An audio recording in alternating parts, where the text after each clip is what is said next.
SR பத்தி சொல்லுங்க. ஆஹா. Yes STR. Thala Ajith sir பத்தி சொல்லுங்க.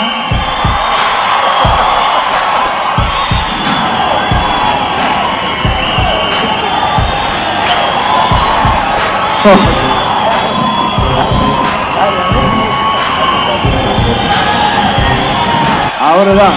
நான் எதுவும் சொல்லவே தேவையில்லை. விஷால் சார் பத்தி. விஷால் என் கூட பிறக்காத தம்பி. உள்ளத்தை அள்ளித்தா நவரச நாயகன் கார்த்திக் சார் பத்தி சொல்லுங்க. என்னோட மூத்த அண்ணன் ஷாமர். ஷாமர் அதோட பெட்டரா எதுவுமே சொல்ல முடியாது. கரெக்ட். எங்க எஸ்ஆர் பத்தி சொல்லுங்க. ஆஹா. Yes STR. ஆக்சுவலா சகலகலா வல்லவன் சொல்லலாம். அவருக்கு தெரிஞ்ச மாதிரி விஷயம் யாருமே இல்லை. இப்போ ஒரு 4 நாளைக்கு முன்னாடி இன்ஃபேக்ட் ஸ்டேஜில் சொல்லலாம், கிட்டத்தட்ட 1 இயர் ஆச்சு நான் அவர்கிட்ட பேசி. கேங்கஸ் ட்ரைலர் பார்த்து ஃபோன் பண்ணி ரொம்ப பிடிச்சிருச்சு அவருக்கு. அதுவும் வடிவேல் அண்ணனை பார்த்து பயங்கர ஹாப்பி ஆகி, ஐயோ அண்ணனை ரொம்ப நாளைக்கு அப்புறம் பார்க்கும்போது ரொம்ப சந்தோஷமா இருக்கு சார், பிரமாதமாக பண்ணியிருந்தாரு, அண்ணன் சொல்லுங்கலாம் சொன்னார். அப்போ நான் அவர்கிட்ட சொன்னேன், நீங்கள் வந்து தூங்கிட்டு இருக்கிற சிங்கத்தோட பவர் தெரியாமல் ரெஸ்ட் எடுத்துட்டு இருக்காரு, மறுபடியும் காட்டுக்கு வாங்க, களத்தில் இறங்குன்னு சொல்லிட்டு இருக்கேன் நான். இஸ் ஒன் ஃபென்டாஸ்டிக் என்ன சொல்றது ஆக்டர். அவருக்கு இருக்கிற ஃபேன் ஃபாலோயிங் வந்து அதிசயமான fan following, sincere to the fan core. Madhagaja Raja Vishal sir பத்தி.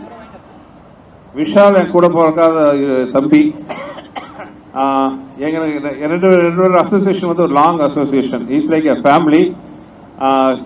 12 வருஷத்துக்கு அப்புறம் மதகத ராஜா ரிலீஸ் ஆன போது அவர் பட்ட சந்தோஷம், நான் பட்ட சந்தோஷம், அதுக்கெல்லாம் காரணமான 3 பேர் இங்கே உட்காந்துருக்காங்க. தல அஜித் சார் பத்தி சொல்லுங்க.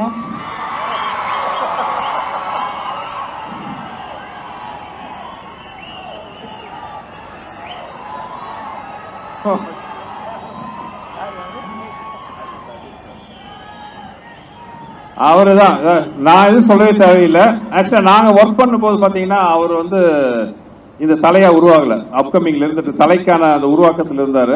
பட் நான் அடிக்கடி சொல்ற அதே வார்த்தை தான், அது ஹார்ட் ஒர்க். நான் பண்ணும்போது பார்த்தீங்கன்னா அவருக்கு சில உடல்நிலை கோளாறுலாம் இருந்துச்சு. அந்த நேரத்தில் வந்து அவ்வளோ கஷ்டப்பட்டு நடிப்பார். அவர் நடக்கும்போது பார்த்தீங்கன்னா, இன்ஃபேக்ட் நம்மளாம் நடக்கும்போது பார்த்தீங்கன்னா காலை கேஷ் நடப்போம். அவருக்கு என்னன்னா அப்போ உடம்பு பேக் போன் சின்ன பிரச்சனை இருந்ததுனால கால் வைக்கும்போது தரையை பார்த்தா தான் தெரியும் நம்ம கால் வச்சிருக்கோன்ட்டு. அந்த அளவு ஒரு கஷ்டமான பீரியட்ல கூட பார்த்தீங்கன்னா டான்ஸ் பண்ணி ஃபைட் பண்ணி மிகப்பெரிய உழைப்பாளி. அவரோட உழைப்பு தான் வந்து அவர் இந்த உயரத்திலையும் இவ்வளவு மக்கள் அன்போட கொண்டாந்து உயரத்தில் வச்சிருக்கு.